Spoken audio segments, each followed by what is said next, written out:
全球多個國家經濟制裁咗俄羅斯已經超過1年啦，但係竟然好多人都話呢個係史上最豬嘅經濟制裁，根本冇用。喺制裁期間，超過1000間嘅國際企業咧選擇離開俄羅斯。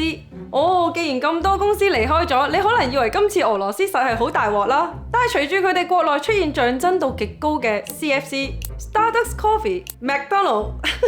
唔知點解咧？我睇完個 logo 都好想試下食。再加上俄羅斯嘅股市按年升咗39%，GDP 國內生產總值咧由負數轉做正數喎，按年增長咗3.3%，失業率又降到去3.2%，創出最新嘅最低紀錄。全球俄羅斯嘅製造業 PMI 咧喺5月份錄得53.5，升到去6年嘅新高。所以咧就有人開始講笑話啦，拜登都要開始懷疑人生啦。今集嘅內容分幾個部分，第一就係睇一睇經濟制裁係乜嘢先，第二就係對俄羅斯嘅制裁究竟有冇用呢？而作為投資者，我哋睇住世界經歷緊一個全新嘅經濟環境，我哋有啲乜嘢係唔可以投資，有啲咩要注意呢？好，喺我開始之前呢，記得 click 翻個 like 同埋訂閱啦。俄羅斯呢個話題呢，我可以講話真係講幾日都講唔完，所以今日嘅影片我會集中抽出一啲我認為有趣啦，同埋一啲比較重要嘅經濟同埋投資嘅內容呢，同你哋一齊睇睇。歡迎大家留言補充其他嘅資料，同我分享呢你哋嘅睇法。美國、歐盟甚至係日本、韓國都對俄羅斯作出唔同程度嘅制裁，好似國防、能源、採礦、電信等等啊，甚至係銀行同埋金融機構對佢哋實施一個金融制裁，即係凍結咗佢資產，同埋咧刪咗佢銀行戶口。美國連埋 EU 同埋 G7 咧一齊總共凍結咗俄羅斯嘅近327個 billion 嘅資產，而歐盟區對俄羅斯就最絕情啦，當中2/3嘅資金咧都係由佢哋去凍結咗，佢哋亦都嚴禁同俄羅斯嘅主權基金同埋佢嘅俄羅斯央行咧進行任何嘅交易，而最重磅嘅咧就係將大部分嘅俄羅斯嘅銀行從呢個環球銀行金融電信協會即係 SWIFT 裏面踢咗出嚟。SWIFT 嘅總部咧喺比利時啦，喺成個系統裏面咧，每一間銀行都有一個獨特嘅代碼咧去幫佢做電匯轉賬嘅，而相信大家都知啦，世界上大部分嘅交易咧都係通過 SWIFT 去完成。2012年啊，歐盟因為伊朗嘅核計劃啦，亦都對伊朗嘅銀行作出咗一個 SWIFT 嘅制裁。當切斷咗呢個 SWIFT 之後，伊朗差唔多冇咗一半嘅石油出口嘅收入，同埋至少30%嘅對外貿易。可想而知咧，被踢出呢個 SWIFT 嘅影響係有幾大呢？唔單止金融制裁，仲有一系列嘅貿易制裁。一般人都會咁樣諗，禁運咪即係唔買俄羅斯嘅嘢咁簡單咯。當然啦，歐盟同埋好多嘅國家都大幅減少買入呢個俄羅斯嘅石油啊、天然氣啊、煤炭等等。就好似德國停止開放咧由俄羅斯入口嘅天然氣管嘅管道 Nord Stream 2啦。當然啦，佢哋都唔會買俄羅斯嘅黃金啊、鑽石、啲海鮮，譬如嗰啲皇帝蟹啊、魚子醬啊，仲有啲咩雪茄啊、伏特加等等啊，呢啲都係呢啲俄羅斯名產嚟噶嘛，全部都唔買。不過我見咧都係睇國家嘅，其實喺韓國咧，我見到仲有好多嘅俄羅斯皇帝蟹喺度賣緊，仲賣得好平添。但係制裁唔係淨係話我唔買俄羅斯嘅嘢喎。佢哋亦都有出口嘅限制，包括對半導體啊、晶片啊、電腦啊、石油、天然氣等等嘅設備敏感行業嘅技術啊，都有一個出口嘅管制。就連歐洲嘅奢侈品手袋啊、名錶、豪華車啊、珠寶，全部都唔可以出口去俄羅斯。哇！我真係可以想像到，如果你真係唔買嘅話，嗰啲咩勞力士手錶啊、LV 手袋，咁咪全部喺俄羅斯俾人炒到好貴咯。到目前為止啊，俄羅斯嘅制裁總數咧已經超過6000項啦，係世界上面受制裁最嚴重嘅國家。相比之下，伊朗咧淨係得3600項嘅制裁嘅啫。咁既然俄羅斯係全球受制裁最嚴重嘅國家，咁點解有人話俄羅斯嘅經濟制裁咧係冇用呢？喺度我會同你哋分2個部分去睇下佢哋除咗呢個制裁係點樣冇用之外，我亦都想睇下其實佢對俄羅斯嘅實際經濟打擊又係啲乜嘢呢？我哋投資者咧有啲乜嘢要注意呢？大部分話呢個俄羅斯經濟制裁係好豬嘅人呢，佢哋第一個論點都係話，因為俄羅斯本身有好多呢啲貴價嘅金屬，仲有資源，譬如石油、天然氣。制裁之下嘅俄羅斯咧，依然可以出口咧佢嘅貨品咧去一啲友好嘅國家。根據呢個國際能源總署 IEA 嘅報告啊，今年4月份俄羅斯嘅石油出口裏面有80% 係流向咗呢個印度同埋中國。印度入口俄羅斯嘅石油咧，總共增加咗10倍。倍，由俄烏戰爭之前嘅每日平均20萬桶嘅石油，增加到去今年4月咧，已經係講緊每日入緊220萬桶嘅石油。雖然俄羅斯仍然不斷咁樣賣佢嘅石油啦，但係睇翻2023年4月份啦，佢嘅石油出口收入咧係跌到得翻1390萬歐元。相比起1年前少咗成600萬嘅歐元，但係咧比起1年前咧，今年嘅出口多咗成70萬桶，即係話雖然佢出口量多咗，但係咧佢收入就減少咗。呢度亦都反映咗俄羅斯喺呢一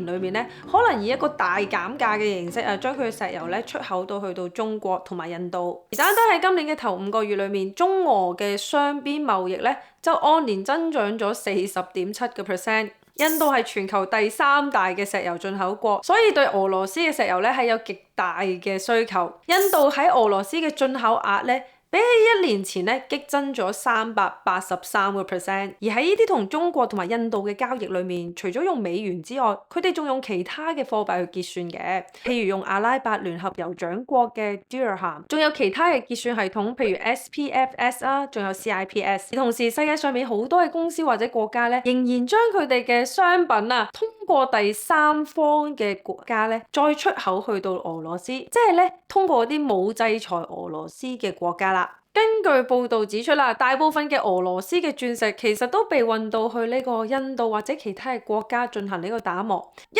旦佢哋由呢個第三方嘅國家再出口咧，就好難辨認到其實呢啲鑽石係由俄羅斯嚟嘅喎。喺非洲地區亦都好多國家係俄羅斯嘅 friend 嚟嘅。而喺短短1年裏面咧，非洲出口呢個成品油咧，講緊係上升咗14倍。俄羅斯對非洲國家尼日利亞、突尼斯亞、利比亞等等國家出口嘅量咧急劇增加。喺俄烏戰爭之前咧，摩洛哥係冇出口呢個油產品嘅，但係開戰咗之後咧，摩洛哥咧每日都向呢個西班牙出口講緊61000桶嘅石油。所以咧，俄羅斯嘅油咧其實唔係冇出口，只不過係用另外一個新嘅渠道去出咗口。平衡出口咧，即係將佢哋呢個國家嘅貨品咧，利用呢個第三方嘅國家再出口去到俄羅斯啦。好多嘅國際產品通過咗中國啊、印度或者中亞等等咧，好多唔同嘅第三方咧，再次入翻去俄羅斯。根據歐盟、挪威、英國、美國、日本等等嘅數據已經顯示咗啦，淨係2022年裏面咧，避開咗呢個俄羅斯出口制裁嘅金額咧，已經達到85億美金啦。雖然好多嘅國家對俄羅斯嘅出口咧大幅下降，但係咧喺佢哋隔離國家嘅出口咧就大幅增加啦。所以我哋叫呢種叫做平衡出口啦，即係咧近一半嘅貨品咧係流向咗呢個哈薩克斯坦啊，其餘係去咗格魯吉亞、亞美尼亞、吉爾吉斯斯坦等等啦。譬如喺戰爭裏面，一啲咁嘅中型貨車咧係用嚟運送物資，所以咧呢個中型貨車咧係被列入咗呢個制裁名單。睇翻個數字啦，2022年5月咧，德國向俄羅斯出口嘅柴油貨車咧已經跌到去0㗎啦。但係咧呢啲貨車向亞美尼亞嘅銷量咧係講緊幾何級咁樣增長。銷量比德國之前咧係增加咗5倍，咁啲車最後運咗去邊咧？相信大家都知啦。係咪真係咁多嘅國家做完嗰啲制裁咧，真係咩都冇用咧？咁投資者有啲咩要注意咧？第一重嘅打擊當然就係盧布暴跌啦，因為呢個走資、稅收又大幅減少，令到俄羅斯央行嘅儲備咧大跌。喺7月，盧布暴跌到去美元嘅匯率咧已經跌到去15個月嘅低位94蚊。因為盧布嘅波動，亦都引發咗呢個國內擠提嘅問題，而冇耐之前發生嘅軍事叛變咧，亦都加劇咗俄羅斯嘅銀行擠提嘅情況。短短幾個星期咧，盧布又暴跌咗10%。試諗下，如果你係一個俄羅斯人，你買外國嘢，人哋又唔收你嘅錢，你咁努力做嘢咧，賺到嘅錢可能真係會變成廢紙嘅喎。呢種不確定性咧，令到俄羅斯嘅工業喺度經歷緊咧，自1996年以嚟最大規模嘅員工短缺。開戰之後，短短1年內，俄羅斯喺35歲以下嘅青年工作人口咧，已經大幅減少咗133萬人，近100萬人咧離開咗俄羅斯。呢一個係自1917年10月革命同埋呢個蘇聯解體之後咧，最大規模嘅移民潮。而當中離開俄羅斯嘅人咧，其實好多都係有學識，包括一啲工程師或者係 IT 嘅 programmer 等等啦。啲人咧就係俄羅斯本身發展經濟嘅根，結果令到俄羅斯出現 brain drain， 即係人才外流啦。咁多人走咗，令到有工冇人做，所以佢哋嘅失業率咧先咁低。制裁亦都大大咁樣打擊咗佢哋出口啦。最新嘅俄羅斯出口數字咧，一年就已經跌咗25.6%啦。出口受挫咧，可能就係一個開始。更嚴重嘅話，可能會發生呢個逆工業化，即係 reverse industrialization 啦。逆工業化簡單講句咧，即係一個國家被逼用一個較低程度嘅技術水平咧，去發展佢嘅工業。即係咩意思咧？由表面嚟睇咧，俄羅斯嘅經濟咧，可能真係好似唔受影響咁樣。不過根據芬蘭央行嘅研究咧，俄羅斯嘅經濟咧，正係走向呢個結構轉型嘅方向，變成咧由政府管理嘅經濟，即係自己靠自己 onshoring， 同埋咧同唔友好嘅國家去脫歐。即係 friendshoring 同埋 decoupling 啦，因為制裁俄羅斯好多嘅資源咧都入唔到口，所以俄羅斯被逼要將佢嘅經濟資源由一啲服務業轉到去呢個國防工業，或者咧幫國內市場生產商品嘅工業，即係話佢哋唔夠資源去投資喺一啲高增值嘅產業裏面。只要你唔係幫到我打仗，唔係一啲國防嘅類別咧，我對你嘅投資咧就要減少啦。譬如你同我講我要投資落去啲咩老人家嘅醫療福利，冇啦，冇錢投資。又同我講話啲咩教育喎，冇啦，冇錢投資。依家最緊要咧就係要投資落啲國防啦、武器啊、打仗啊用嗰啲嘢咧，我就可以投資啦。譬如而家俄羅斯嘅車廠佢做嘅車咧，竟然係唔裝呢個 airbags， 亦都唔裝呢個 ABS。哇！呢啲係一啲好基本車上面一啲安全嘅嘢嚟㗎。因為佢哋冇原材料啊，原本佢哋本身識做啊，依家咧都被逼唔可以再做啦，用更原始嘅方法咧去做一部車。呢啲咧就係典型嘅逆工業化嘅例子啦。芬蘭央行咧就真係睇淡俄羅斯嘅經濟前景㗎啦。雖然 IMF 國際貨幣基金組織咧對俄羅斯嘅經濟預測係正面，但係好好笑咧，就係 IMF 負責呢個俄羅斯分析嘅經濟學家咧，佢哋都承認佢哋對俄羅斯嘅實際經濟情況咧，其實基本了解係零。佢哋依家依賴嘅經濟數據全部都係俄羅斯政府自己單方面公布嘅數據，係冇第三方可以獨立去查核下嘅。咁即係話咧，俄羅斯依家嘅經濟情況咧，基本上係一個謎。亦都因為咁樣咧，我唔想放棄，我想自己睇一下咧，有冇一啲隱藏咗嘅經濟指標我可以睇咧。對我嚟講最重要嘅經濟指標之一咧，就係睇下呢個債券市場啦。呢個係一個好重要，睇下投資者對呢個國家嘅經濟情緒咧係有啲咩睇法。睇睇俄羅斯嘅10年國債咧，佢依家個價格係82.34，咁啱啱開始打仗嘅時候咧係87，總共跌咗5.7%。啱啱打仗嘅初期咧，曾經跌到去60蚊嘅添。喺未打仗之前咧，呢個10年期國債嘅收益率咧，當時係9.3855嘅啫，而家嘅息率咧係升到去11.44啦。喺經濟學嚟講，10年期嘅國債收益率咧係用嚟做呢個抵押貸款嘅利率指標嘅，所以咧一般會被視為呢個投資者對呢個經濟情緒上面嘅指標。收益率大升，即係代表呢個投資者對俄羅斯嘅國債嘅需求咧大跌，都令到債價下跌，令到債券投資者嘅風險更高，所以咧亦都推高咗呢個收益率，造成呢個惡性循環。咁高息口都吸引唔到投資者借錢俾俄羅斯，反映咗政府嘅財政壓力咧越嚟越大，亦都可能引發呢個高通脹嘅問題。而呢個俄羅斯國債 OFC 啊，非俄羅斯居民持有嘅市佔率咧，依家係跌到去8.8%。比起打仗之前，當時仲有17.8% 嘅外國投資者咧係揸緊呢個俄羅斯嘅國債，依家咧已經係跌咗好多啦。睇完呢個債市，我亦都想睇一睇咧呢個出口啊，究竟咧有冇幫到呢個俄羅斯啦？咁似乎依家俄羅斯咧，佢嘅能源出口咧係一個最大嘅產業啦。咁所以咧，我亦都會睇一睇佢主要能源公司啊喺過去1年以嚟咧嘅業績。俄羅斯最大嘅石油公司係 Gazprom， 佢係一間國企，我揾唔到佢嘅財報，佢亦都冇公布。而第二大嘅石油公司 Rosneft 咧，佢嘅 net income 1年裡面咧跌咗7.9%。再睇埋第3、4大嘅石油公司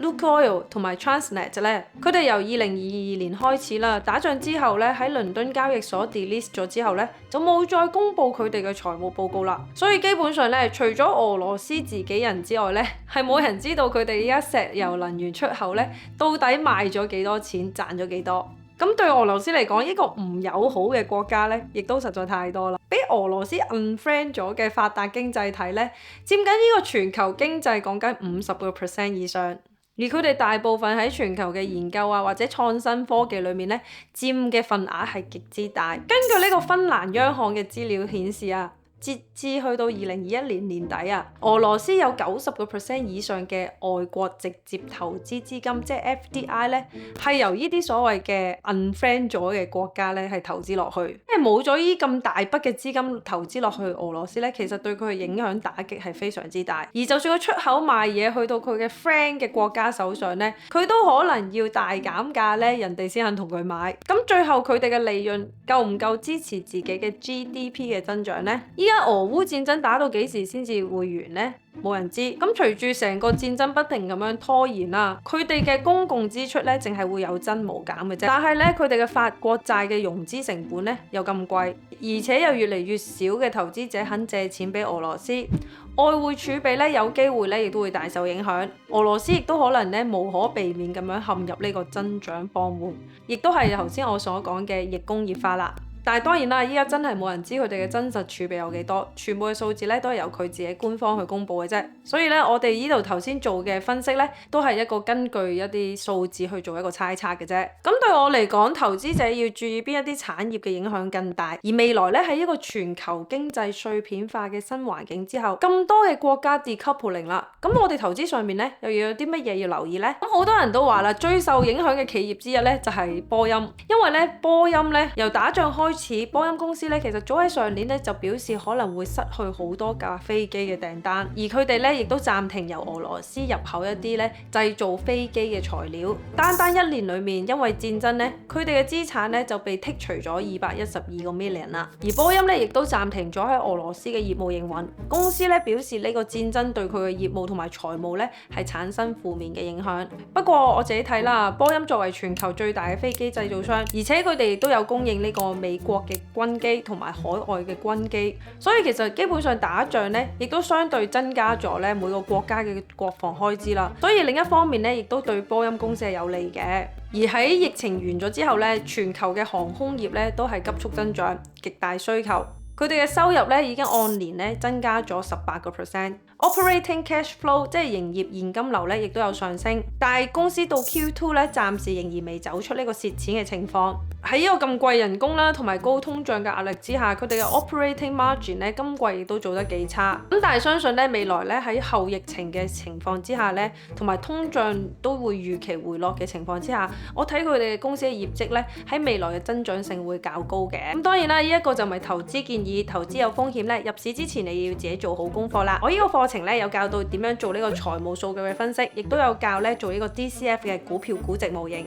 如果你想學多一啲幫自己做股票分析嘅話咧，可以喺下面嘅連結咧睇睇課程。另外都提一提大家咧，近排好多一啲假冒 Ring 嘅 Facebook 啊或者 IG 賬號喺度賣廣告，叫你哋咧入呢個群組啊，俾錢買消息等等。咁呢啲咧全部都唔係 Ring 嚟㗎，全部都係一啲假嘅賬號嚟嘅。咁你哋咧要自己小心啲啦。Ring 嘅課程咧就係得一個平台發布，就係呢度啦，網站。睇翻 JP Morgan 佢投行業務啦，即係 CIB 上面咧，上年咧就做咗一個比較大嘅損失，就係講緊836個 million。而喺上年嘅損失咧 ，JP Morgan 亦都承認有部分係同俄羅斯有關嘅。但係高分析咧就話啦，俄羅斯對佢哋嘅業務嚟講咧係冇一個重大嘅影響。整體嚟講，對銀行業嘅影響，我自己睇咧，對喺2022年咧會比較多。不過因為呢個加息週期都接近尾聲啦，我呢幾個月嚟咧都喺 Patreon 同佢哋討論啦，都講緊呢個 JP Morgan 同埋高分析咧，我會喺今年剩低嗰幾個月裏面咧逐步買晒咧去離場㗎啦。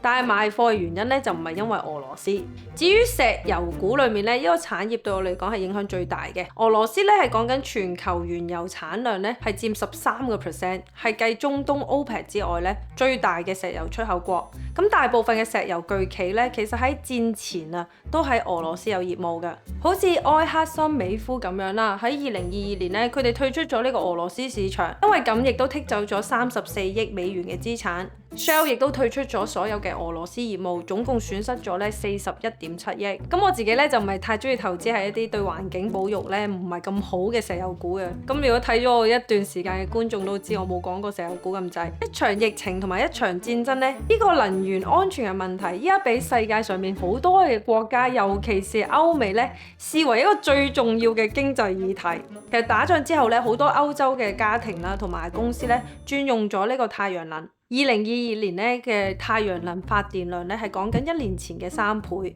依家歐洲都話啦，佢哋嘅太陽能嘅容量咧，可能喺未來嘅4年裏面再次增加幾倍。咁依家喺歐洲咧就大力咁樣加強呢個投資喺呢個再生能源上面。再生能源就包括好多種啦，唔單止太陽能啦，仲有水電啊、核電啊，同埋呢個風電啊等等啦。我上次喺呢段影片咧有分享過歐洲咧咁多個國家點樣利用挪威咧去應對呢個能源問題。挪威咧雖然喺度不斷咁樣支持呢個歐洲嘅石油同埋天然氣嘅需求啦，但係咧自己咧就轉向呢個零排放。好似依家咁啊，挪威佢嘅新車銷售裏面有90%嘅新車咧其實都係電動車嚟㗎啦。所以呢個再生能源啦、電動車嘅產業咧，其實變相係喺呢個俄烏戰爭裏面咧最受惠嘅產業之一。咁喺歐美咧再生能源嘅公司好多啦，歐洲咧最大嘅公司喺呢度，而美國亦都有好多唔同嘅優質公司。